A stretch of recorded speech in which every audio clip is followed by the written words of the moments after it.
Baggy est devenu l'un des 4 empereurs les plus importants de One Piece. Bien plus que Kaido l'était, bien plus que Big Mom l'était. Car c'est le seul qui arrive à faire réellement trembler la marine de One Piece dans son ensemble. Et tout ça grâce à une création qui n'est absolument pas de lui.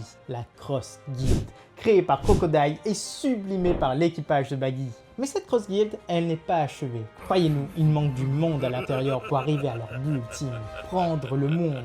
Et vous avez de la chance Nakama, car on va vous montrer tous les personnages qui vont faire partie de cette Cross Guild et qui va faire de cet équipage le plus puissant de tout One Piece. Ça va être juste génial parce que certains d'entre vous ont forcément leur idée sur qui va faire partie de cette Cross Guild à la fin, parce que oui, elle est faite pour évoluer. Ça, c'est un secret pour personne. Donc donnez-nous tout ça en commentaire et appréciez cette vidéo. La création. Comme toute bonne startup qui se respecte, la Cross Guild a été créée dans un garage par un homme avec une obsession de richesse. Eh bien non, pas du tout, c'était pas du tout dans un garage, c'est Crocodile qui avait déjà réussi pas mal de choses d'ailleurs, et cet homme avait un seul but, retourner le monde.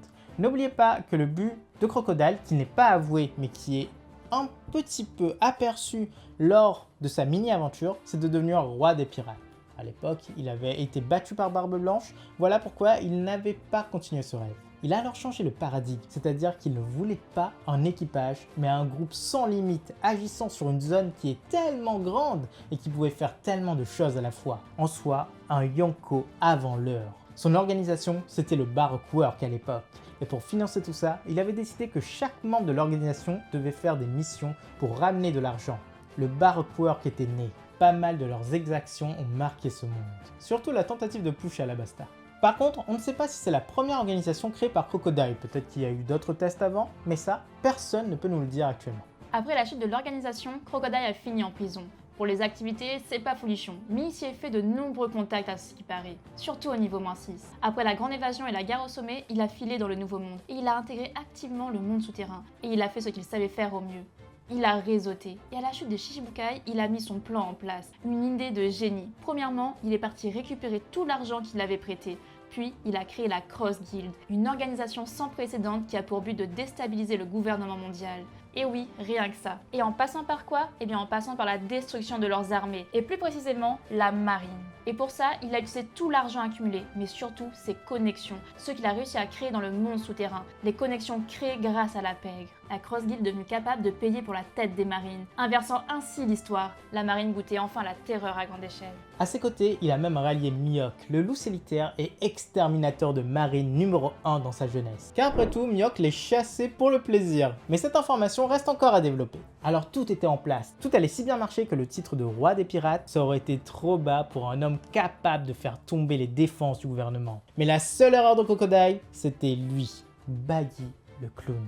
Il a intégré un personnage qu'il jugeait inoffensif, car ce mec devait payer uniquement ses dettes envers Crocodile. Et ce clown, il a fait quoi? Eh bien lui, absolument rien. Mais son équipage, il a tout fait. Ils ont cru que Baggy était à l'origine de cette organisation. Ils l'ont mis en tête sur toutes les affiches officielles de la Cross Guild. Pareil pour le navire de l'organisation qui est digne du Going Merry, oui littéralement. Et grâce à tout ça, Baggy a été nommé Yonko. Plus grande promotion non méritée de l'histoire de l'ensemble de l'humanité. Mais derrière ce voile de comédie, la Cross Guild n'est pas une tant d'organisation. C'est le mal, la déstabilisation. L'appât du gain pousse les habitants à tuer les marines. Absolument tous les marines, même les simples soldats. Et même la plus petite des têtes rapporte. Alors oui, la criminalité grandit sans limite. Mais alors quel est l'avenir de la Cross Guild? Est-ce qu'ils sont capables de tout payer? Est-ce qu'ils vont pouvoir devenir vraiment un véritable équipage de Yonko? Et ben pour ça, il faut forcément qu'ils grandissent, qu'ils recrutent énormément. Et tout ça, c'est le fond de cette théorie.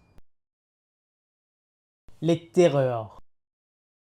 La Cross Guild a besoin d'une armée. Car oui, dans One Piece, tu peux être aussi fort que tu veux, si tu n'as pas énormément d'hommes derrière toi, tu n'arrives à rien. Kaido avait une armée, Big Mom avait une armée, Luffy lui-même a sa grande flotte aujourd'hui. Donc forcément, c'est quelque chose qui est indispensable. Il y a quand même 2 exceptions, Shanks dont la flotte est vraiment nulle, et Roger qui ne semblait avoir aucune flotte. Mais Barbe Blanche aussi en avait une. Alors forcément, la Cross Guild a besoin d'une armée. Ok, Baggy est déjà ses suivants, ils sont assez nombreux, mais ça ne fait pas une armée, même s'ils sont assez puissants. Mais un homme va fournir cette armée, et ce n'est nul autre que Moria, l'ancien Shichibukai. Et on vous explique ça maintenant. Oda a récemment publié un croquis de la Cross Guild et sur celui-ci, on avait une grosse surprise. Perona aurait dû être parmi eux et surtout avoir une très bonne place sur cette affiche. Oui, car ce personnage est mine de rien assez puissant. Tout d'abord, elle a un fruit qui permet de rendre n'importe qui dépressif, ce qui en soi peut tuer n'importe quelle volonté. Usopp, il a eu beaucoup de chance, les Mugiwara ont eu beaucoup de chance de pouvoir lui échapper, mais en vrai, dans le monde de One Piece, c'est un pouvoir hyper cheaté tant que tu ne maîtrises pas le haki pour inverser ses effets. Ensuite, elle a pu s'entraîner avec Mihawk pendant les 2 ans et peut-être devenir un peu plus fort ou alors résister un peu plus au haki. Peut-être que Zoro et Mihawk s'affrontaient à coups de haki et elle-même au début tombe dans les pommes puis s'est habituée. Donc ça peut le faire. Et pour nous, Oda a changé ses plans pour une chose. Il devait faire en sorte que Perona aille récupérer son ancien capitaine, Moria. Et heureusement, elle l'a fait. Elle a été sur la ruche.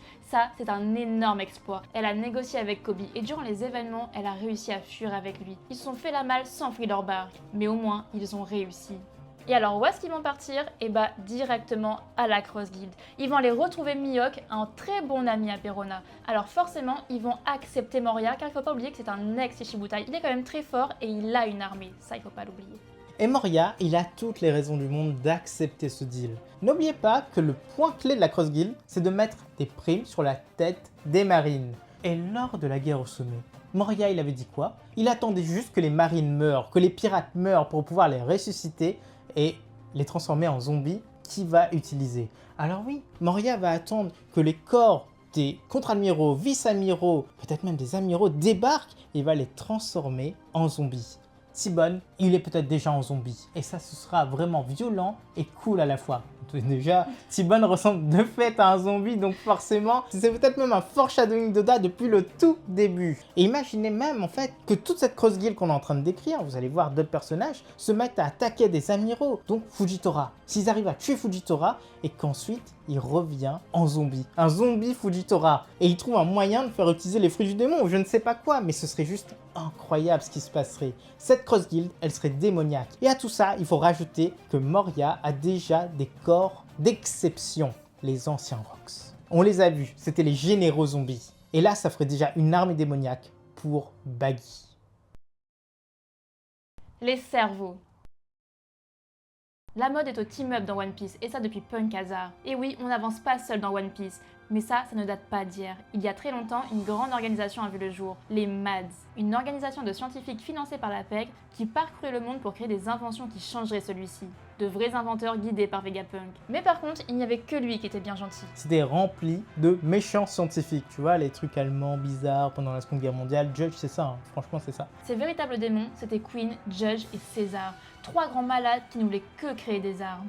Et d'ailleurs, après les événements de Whole Cake, 2 de ces malades se sont retrouvés. Et qu'est-ce qu'ils ont créé? Eh bien, ils ont créé les Néo-Mad. Là, c'est super sympa, ils mettent tous les trucs en commun. Pendant des années, ils ont fait des recherches de leur côté, ils mettent tout en commun. Mais il manque toujours quelque chose. C'est l'argent. Et oui, ces scientifiques, ils ont toujours besoin d'argent. Ils n'en ont jamais. Alors, vers qui ils vont se tourner? Vers la Cross Guild. Ça, c'est une évidence. Et forcément, Crocodile va accepter. En échange de leur technologie, il va leur offrir toute la protection dont ils ont besoin. Mais surtout aussi, tout l'argent dont ils ont besoin. Car oui, c'est ça le plus important pour eux. Le porte-monnaie. Recruter, c'est bien beau, mais il faut avoir de l'argent pour payer tout ça. Tout le monde qui a déjà travaillé en entreprise, dans une start-up, le sait. Et pour le coup, comment Crocodile va faire? C'est bien sympathique d'avoir mis un peu d'argent de côté, c'est bien sympathique d'aller ponctionner un petit peu les personnes à qui tu as emprunté de l'argent, avec un intérêt qui est immense sans doute, mais comment il peut faire? Eh bien, Crocodile, il n'est pas con. Toutes ces connexions avec la pègre, c'est le moment de les utiliser. Toujours dans l'arc Whole Cake, le monde souterrain est dévoilé. La pègre, c'est bien gentil, c'était bien introduit, on s'attendait à pas mal de choses. Et bien en fait, non. À la fin de cet arc, pouf, on a tout oublié. À part Morgan et Umit, il n'y a pas si longtemps que ça, on ne sait rien du tout. On n'entend pas du tout parler d'eux. Mais eux, ils sont surblindés, on l'a déjà dit. Alors forcément, Crocodile va aller les voir et va leur faire une proposition qui est digne de ce nom. C'est-à-dire que lui, il s'occupe des marines, il les élimine petit à petit, c'est le but de la Cross Guild, et en échange, la pègre le paye. Pourquoi il dirait oui? Pourquoi? Eh bien tout simplement car les activités qui ne sont pas légales, moins il y a de membres de la marine sur les mers, plus c'est sympathique pour eux. Ils peuvent commercer comme ils veulent avec la population, avec les organisations, avec ce qu'ils veulent. Donc forcément, Crocodile, il a un plan qui tient la route. Et la pègre sera son porte-monnaie. Donc il vient de créer un cercle vertueux pour lui. L'exploit. La Cross Guild va très vite enchaîner les exploits dans cette configuration. Des choses grandioses. Ils vont éliminer les marines les uns après les autres, jusqu'au moment où un autre plan de Crocodile va prendre place. Il va aller chercher les ennemis du gouvernement directement à la source, à Impel Down. Oui, ces mecs sont totalement tarés, totalement fous, mais pourquoi ils iraient à Impel Down? Juste une histoire de vengeance? Baggy a envie de se venger, Crocodile a envie de se venger parce qu'ils ont été torturés sur place? Eh bien sûr que non, parce que c'est pas leur genre, mais il y a mieux sur place. Il y a la garantie ultime. Et par là, on veut dire Doflamingo. Cet homme est enfermé au niveau 6, mais surtout Crocodile le sait très bien. Doflamingo est devenu Shichibukai car il avait des secrets sur le gouvernement mondial.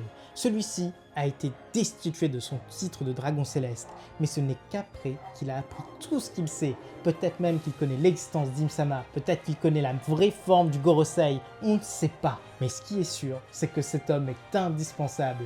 Et d'ailleurs, petit foreshadowing, lors de la guerre au sommet, Doflamingo parle avec Crocodile et lui demande de faire un team-up avec lui, de faire une organisation à eux deux.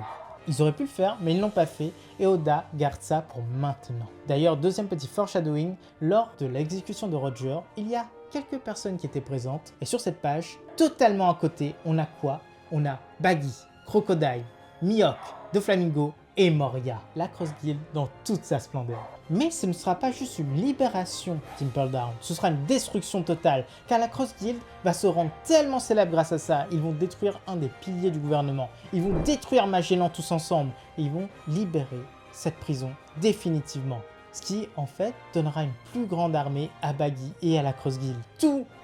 Mais vraiment tous les prisonniers seront avec lui, toute la Don Quichotte Family et d'autres personnages qui sont toujours dans cette prison. Webble est sur place, car souvenez-vous, Aramaki l'y a emmené. Ça s'est passé à Wano directement après la guerre. Donc oui, forcément, Webble va rejoindre la Cross Guild. Mais il y a pire, parce que sa maman va forcément le rejoindre un peu plus tard. Une fois qu'elle l'aura retrouvé, elle verra qu'il est dans la Cross Guild et elle va se dire ça me correspond totalement, les Néo-Mads, j'ai fait partie des Mads, donc forcément, elle va également faire partie de la Cross Guild. Tout se connecte. Et dans cette prison, il y a un autre ancien Mads également, Queen. Et oui, Aramaki, il était sur Wano. Et qu'est-ce qu'il a fait? Il a neutralisé l'ensemble de cette prison. Et toutes ces personnes, les anciens de l'équipage de Kaido, il les a ramenés avec lui. Et oui, il y a confirmation, il a téléphoné aux personnes qui étaient sur le bateau, il a dit « Venez me ramasser tout ça ». Et ils sont venus, ils ont pris tous ces prisonniers et les ont ramenés à Impel Down. Donc Queen va faire partie de cette Cross Guild. Elle devient déjà violente, mais le meilleur personnage arrive. Et ce sera King, parce que lui aussi était dans le tas. Mais pourquoi ils accepteraient? D'abord, Kaido est tombé. Ils ont plus d'objectifs, donc forcément, Queen c'est facile. Mais King, il y a une autre raison derrière tout ça. Cet homme attend Joy Boy. Est-ce qu'il sait que Luffy est devenu Joy Boy? Non, il n'en a aucune idée. Aucune communication n'a été faite là-dessus. Peut-être même qu'il ne connaît même pas la tête de Luffy actuel. Et peut-être qu'il n'a jamais connu la tête de Joy Boy. Mais par contre, ce qu'il va voir, lui, c'est qu'il sera en prison. Et il va voir un homme débarquer pour le sauver. Baggy, le clown. Et il va croire que Baggy, c'est Joy Boy. Et là, réfléchissez, parce que c'est cette conclusion de théorie. Baggy est devenu Shichibukai parce qu'on a cru qu'il devait devenir Shichibukai. Parce que le monde entier l'aimait. Et lui, il n'en avait aucune idée. Il est devenu Yonko, alors qu'en fait, il n'aurait pas dû devenir Yonko. Et en fait, il va devenir Joy Boy, alors qu'il n'est pas Joy Boy. Ça va faire en sorte que le faux Joy Boy devienne le chef de la Cross Guild et du plus grand équipage jamais construit dans One Piece. Et le plus puissant, évidemment. Et voilà les Nakamas, c'est la fin de cette vidéo, donc si ça vous a plu, n'hésitez pas à laisser le petit like, à laisser un commentaire et à vous abonner si ce n'est pas déjà fait. On va sortir pas mal de théories, pas mal de vidéos, vous avez vu, ça s'accélère pas mal, donc n'hésitez pas vraiment à vous abonner, tout arrive très vite. À bientôt les accros de One Piece.